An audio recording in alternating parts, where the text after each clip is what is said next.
할렐루야. 여기가 지금 수요기대 자리인지 유아입 친구 자리인지 참 저도 헷갈리는 오늘의 하루인데요. 오늘 준비한 말씀 주제가 우리가 되어 자라는 교회입니다. 아마 여기 있는 이 어린이들이 언젠가 이 수요기대 자리에 나올 생각을 하니 참 또 마음이 또 소망을 품게 되네요. 오늘은 우리 에베소서 말씀을 통해 가지고 7월 우리 주제 우리는 교회다라는 주제를 좀 마무리하려고 해요. 제가 준비한 오늘의 말씀은 에베소서 말씀이거든요.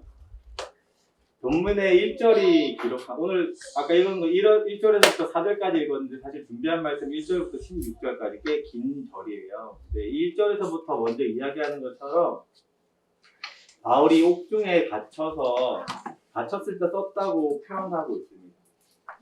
바울이 혹시 감옥 가운데 썼던 4개의 서신서 혹시 성도님들 알고 계신가요? 표정이 벌써 불편해지기 시작하시죠? 제가 우리 어린이부에서 이렇게 가르쳐. 아이고 빌빌거릴 때 썼던 편지. 옥중에서 이게 앱골 빌빌, 에베소서, 골로새서, 빌립보서, 빌레몬서 이렇게 4권의 성경인데요. 독특하게도 바울은 이 로마 감옥 가운데 갇혀져 있던 2년 동안 4권의 서신서를 쓰면서 참으로 재밌게도 교회에 대해서 많은 강조를 하는 것을 볼 수 있습니다. 성도님들이 이 4개 서신서는 아무래도 감옥에서 썼다 보니까 좀 짧아요, 다. 4장, 6장, 2장, 1장, 이런 식으로 막 되게 짧거든요. 2장은 없어요. 4장, 4장, 1장 이렇게 짧은데요. 한번 보시면 교회에 대한 특성들을 많이 나타내고 있습니다. 그리고 특히나 이 에베소서 6장은요, 성경 전체를 통틀었을 때에도 이 교회에 대해서 교회가 무엇인지 되게 설명을 하는 지벽적인 단어들로만 표현되어 있습니다. 정말로 압축해서 6장을 통해서 교회에 대해서 이야기하고 있어요. 그리고 오늘의 본문은 그 중에 6장 중에 4장, 4장이잖아요. 그 중간쯤에 위치하면서 가장 교회에 대해서 설명을 할 때 하이라이트처럼 설명을 합니다. 그래서 4장 전반부인 3장까지는요, 이 교회에 대한 이론적인 이야기들을 막 해와요. 그리고 오늘 4장을 통해서 이제 장면이 전환됩니다. 그래서 이론적인 모든 내용들을 다시 압축해서 4장 1절부터 16절까지를 다시 집약해서 다시 한 번 더 교회를 설명하고 나서 이후에서부터는 교회가 어떻게 실천적으로 살아야 될지 실천적인 이야기를 하는 것이 오늘의 에베소서 4장 말씀이에요.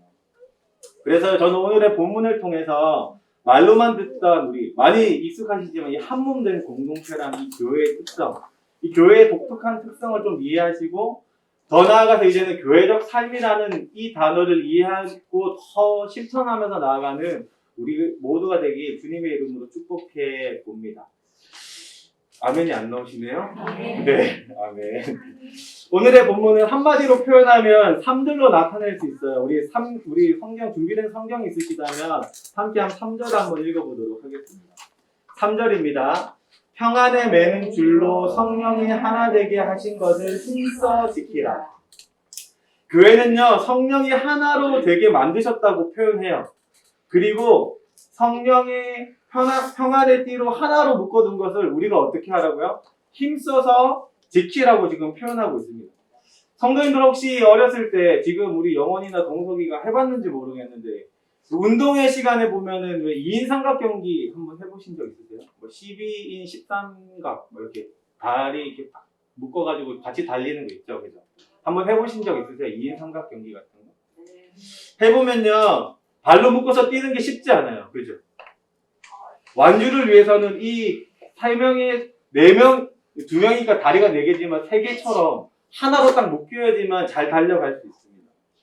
그리고 그것도 애써 힘써야 돼요. 서로가 발을 맞춰야 되고 서로가 마음을 더 맞춰야 되고 구령도 붙여야 되고 서로가 한 몸이 되기 위해서 진짜 애써야 됩니다. 비록 나보다 느린 발이라면 내가 더 빨리 가려고 하면 넘어지죠, 그죠? 보조를 맞춰야 되고 내 발처럼 생각하면서 상대방의 발을 내 마음을 맞춰야 됩니다. 그래야 결승전에 도착하는 그 승리를 맛볼 수 있어요. 그리스도께서요, 우리의 모든 죄를 짊어지셨다는 것을 이해합니다.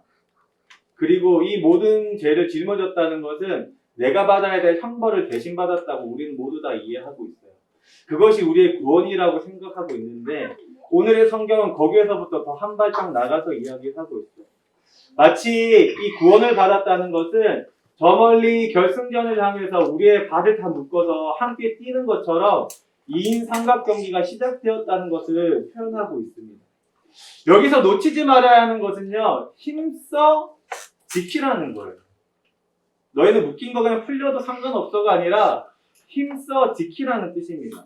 이 지키라는 단어, 이 헬라어의 뜻은 뭐냐면 감옥에 있는 죄수가 어떻게 지키죠?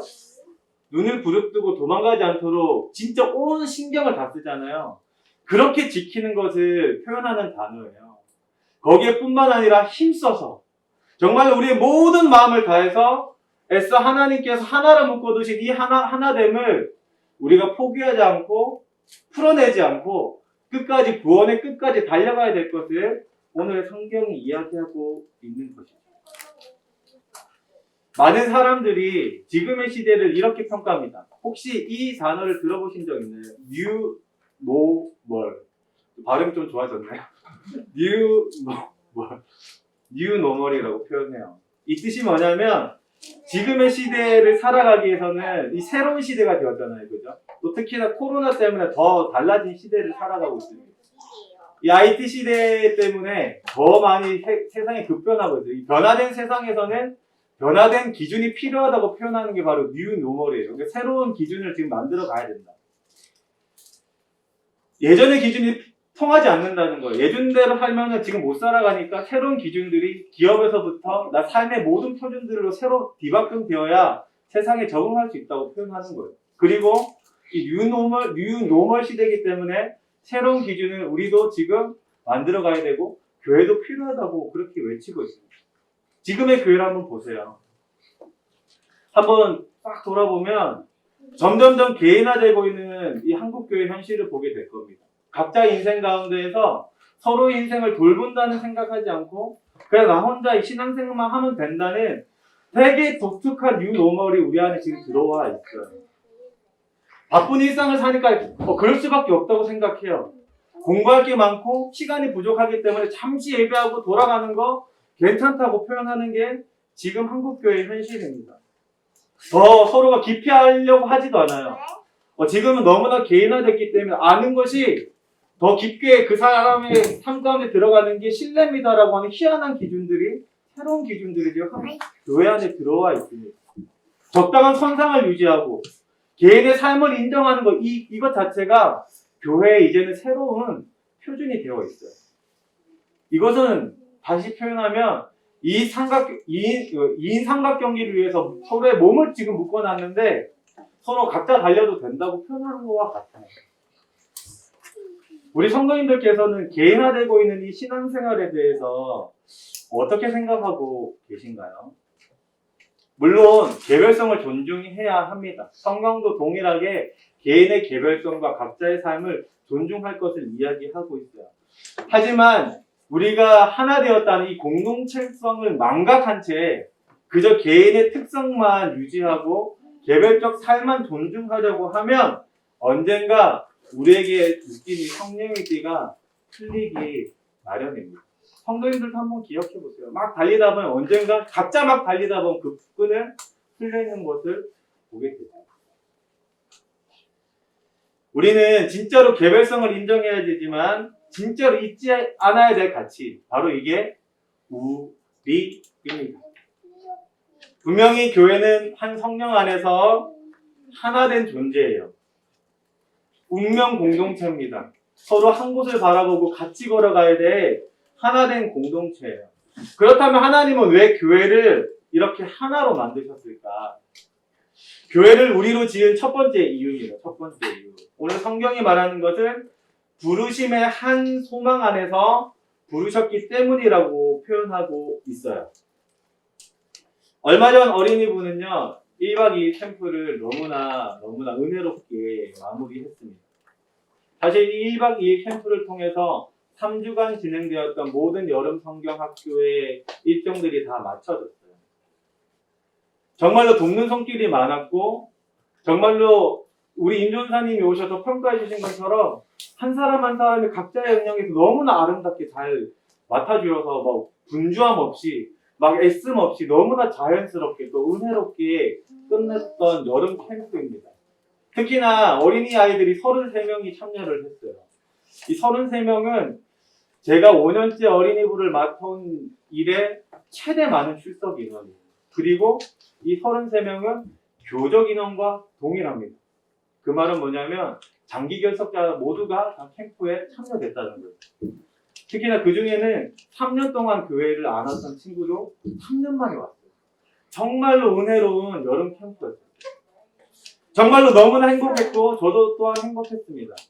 그런데 뒤돌아서 생각해보니 정말로 행복했던 진짜 좋았던 시간이었을까? 하나의 꼬리표가 생기기 시작했어요.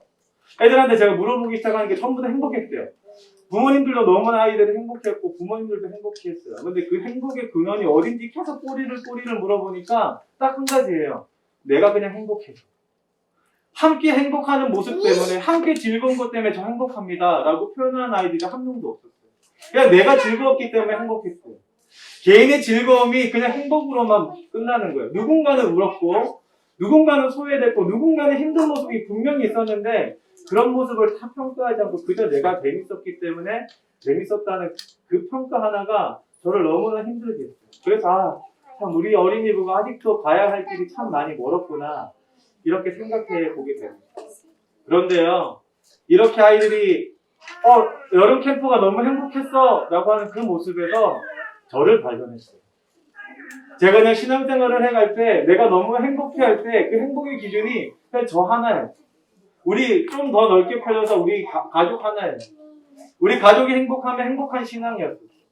그런데 진짜 행복한 신앙은 교회 전체를 바라보고 함께 행복하는 신앙일 줄로 믿습니다. 아멘이신가요?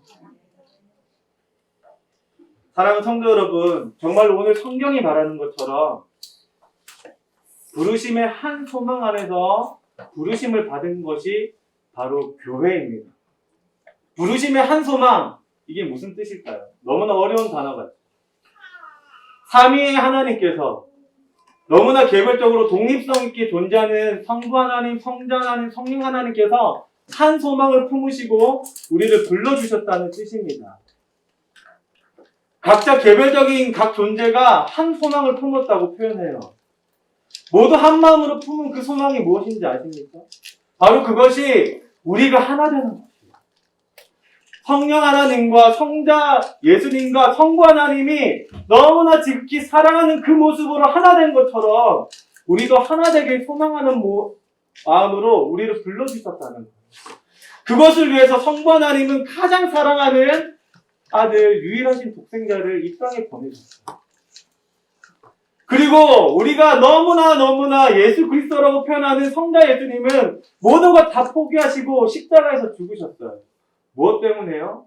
그분이 죽으시고 부활하시고 승천하셔야 우리에게 하나 될 수 있는 그 성령 하나님을 보내줄 수 있기 때문입니다.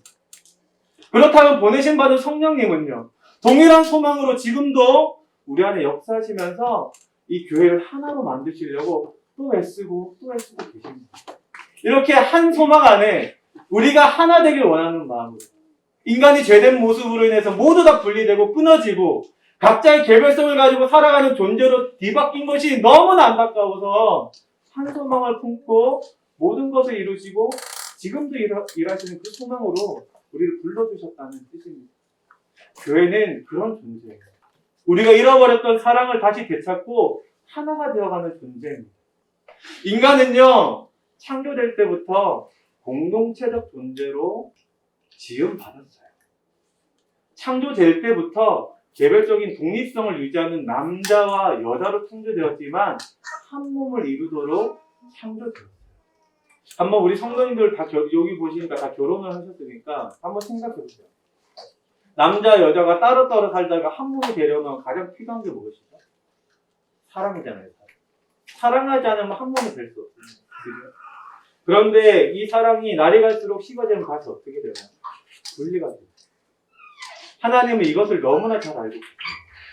삼위 하나님이 왜 이렇게 한 분 하나님이라고 우리 표현할까요? 진짜 개별적으로 계신 한 분 한 분 한 분이십니다. 독립성을 그대로 유지하시네요. 제가 이번에도 어떤 한 분 신방하면서 이야기 드렸지만 예수님께서 세례를 받으실 때 분명하게 세 가지의 모습으로 독립성 있는 모습을 나타내셨습니다. 성자 예수님께서 세례를 받으실 때 하늘로부터 성부 하나님의 음성이 들렸어요. 완전히 독립된 존재라는 것을 나타내셨고, 그리고 그 소리와 함께 하늘로부터 성령 하나님께서 비둘기의 모습으로 내려오셨어요. 세 분은 완전히 독립된 각자의 모습이 있어요. 누군가 가르치는 것처럼 아빠가 어떨 때는 아빠의 모습을 유지하고 학교에 갔을 때 직장 갔을 때는 직장의 그런 부장의 모습을 나타내는 이런 모습이 아니라 완전히 다른 세 분이에요. 그런데도 이분은 우리가 한 분이라고 부를 수 있는 건 그 가운데 진짜 사랑으로 하나가 되었기 때문입니다. 그런데 이것이 어떻게 깨어졌다고요? 우리의 죄로 인해서 모든 게 다 분리되게 되었어요.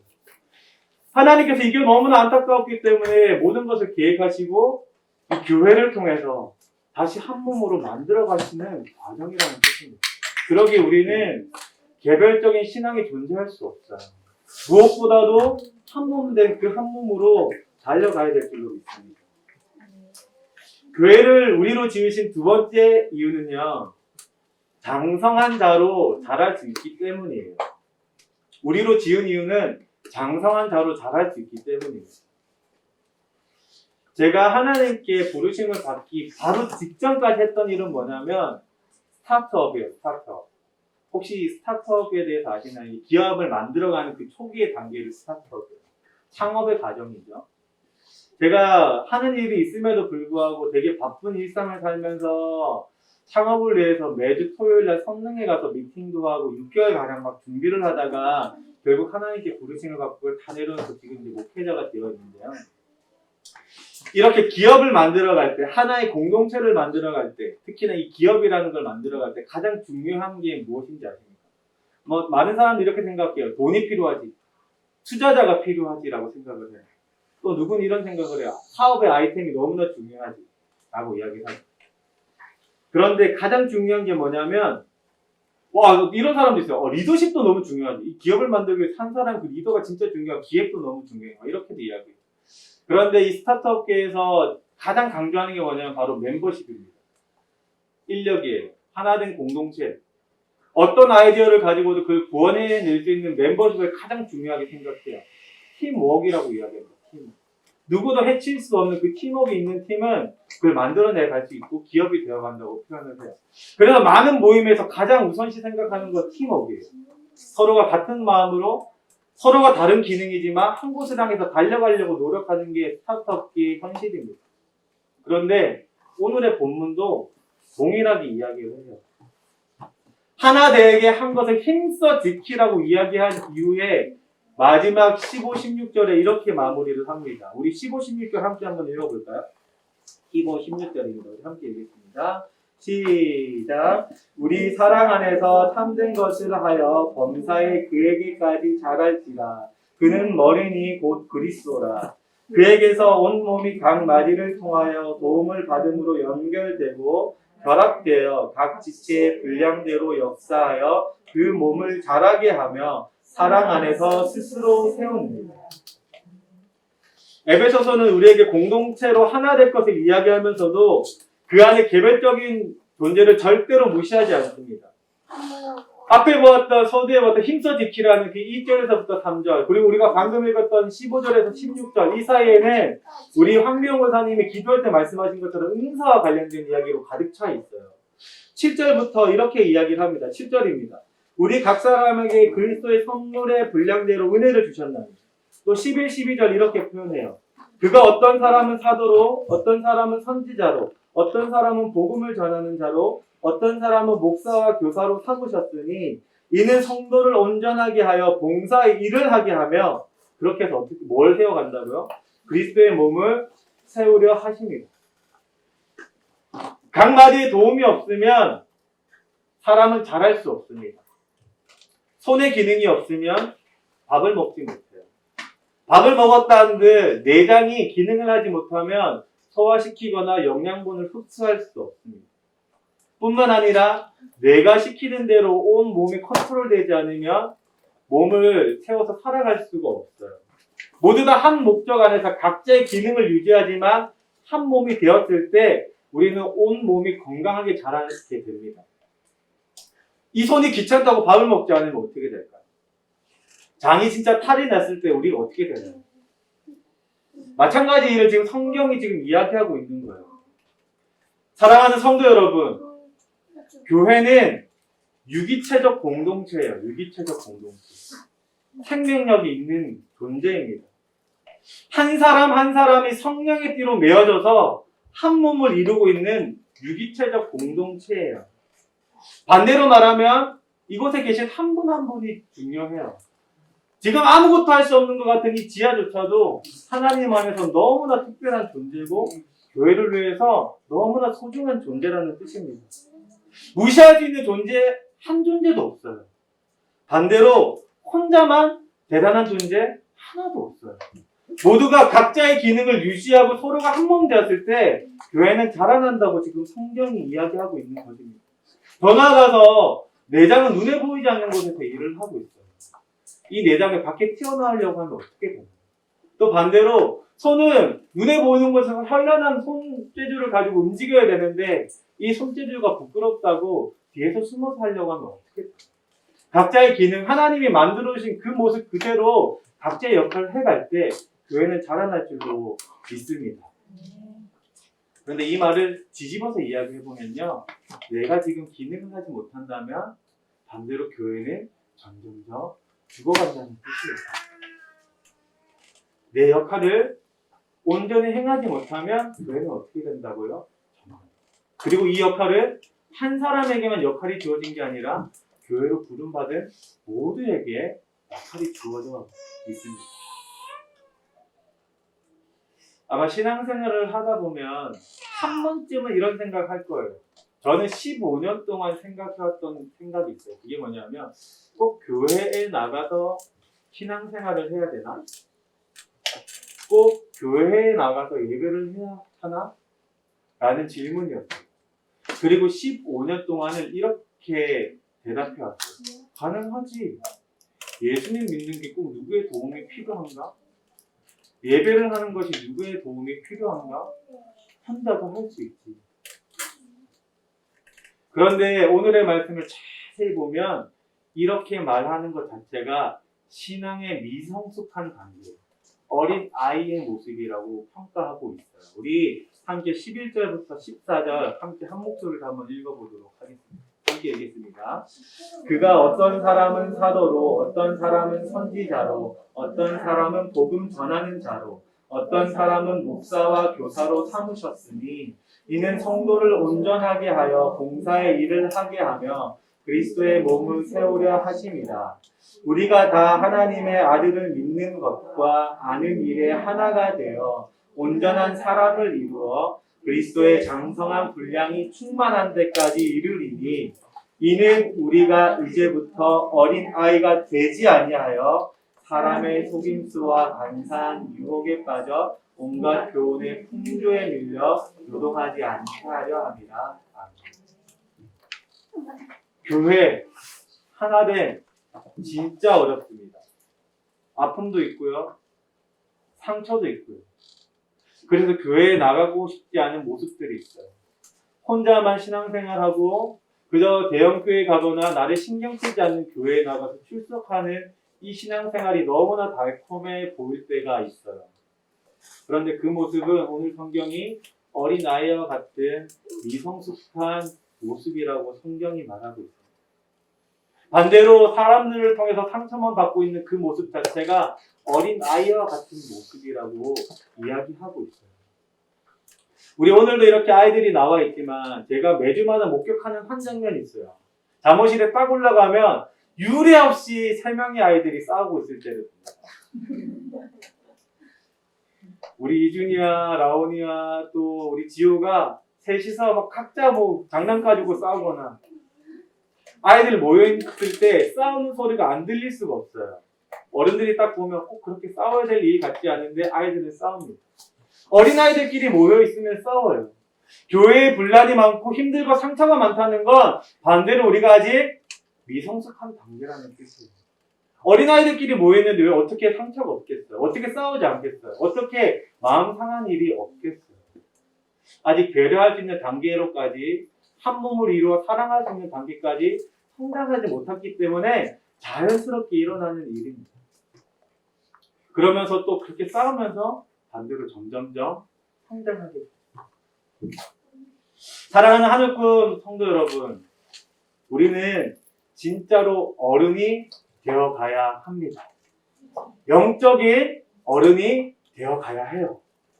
교회로 나와 힘들어도 싸우고 지치고 지지고 볶고 해서 마음이 무너질지라도 하나님 앞에 나와서 해결해야 합니다. 서로 그 모습 가운데 서로 부딪히고 부딪히면서 더욱더 성장해야 해요. 그 가운데 오늘 성경 이야기하는 것처럼 서로 도와가며 서로 연결되며 한 몸이 되어갈 때 진짜로 그 모습에서 성장할 줄로 믿습니다. 진짜로 개인적인 삶에서 공동체적인 삶으로 변화갈 때 우리는 영적인 성장을 이뤄갈 수 있어요. 하나님은요, 진짜 가만히 있는 성도를 좋아하시지 않아요. 가만히 있으라고 교회에 부르지 않아요. 무엇인가 하길 소망해요.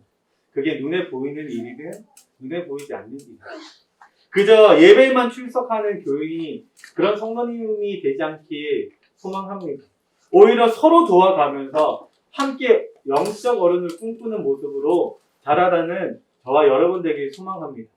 그렇게 하기 위해서 딱 한 가지. 오늘의 말씀이 말하는 것처럼 교회가 자라나기 위해서 필요한 건 단 말이 맞으라.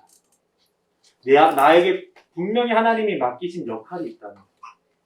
그 역할을 통해서 우리 하늘꿈 교회가 하나님 보시기에 아름답게 지음받는 공동체. 예배가 끝나면 썰물처럼 싹 빠져나가는 그런 교회가 아니라 필요에 따라 그냥 온라인으로만 참석하려는 그런 사람이 넘쳐나는 교회가 아니라 어떻게든 하나님 앞에 모여서 힘들어도 상처가 있어도 서로가 영적인 성장을 꿈꾸며 서로 도와가고 나눠주고 보태주고 끌어가면서 함께 성장하는 우리 하늘꿈 교회 되기 주님의 이름으로 축복합니다. 말씀을 정리하도록 할게요. 마지막 결론부의 말씀을 다시 자세히 보면 이렇게 설명합니다. 가장 시작, 그에게서. 바로 예수님으로부터 시작한다는 뜻이에요. 두 번째, 각 마디를 통해 서로 도움을 받음으로 연결되고 결합돼요. 각 마디가 없으면 연결될 수 없습니다. 세 번째, 각 지체의 분량대로 역사할 때 몸이 자랄 수 있어요. 마지막으로 사랑 안에서. 이 말을 잘 묵상해 보면 우리가 3주 동안 들었던 말씀의 내용과 똑같습니다. 진리 안에서 세워져야 해요.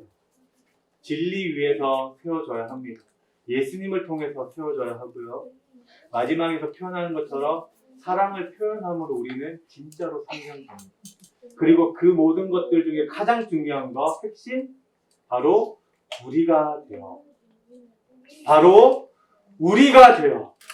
바로 우리가 되어. 사랑하는 성도 여러분, 진짜로 진리 위에 세워지고 서로 사랑을 표현하면서 함께 울고 진짜로 함께 웃으면서 우리가 되어 더욱 자라나는 하늘꿈 교회 되길 주님의 이름으로 축복합니다. 우리 함께 찬양하며 나아가겠습니다.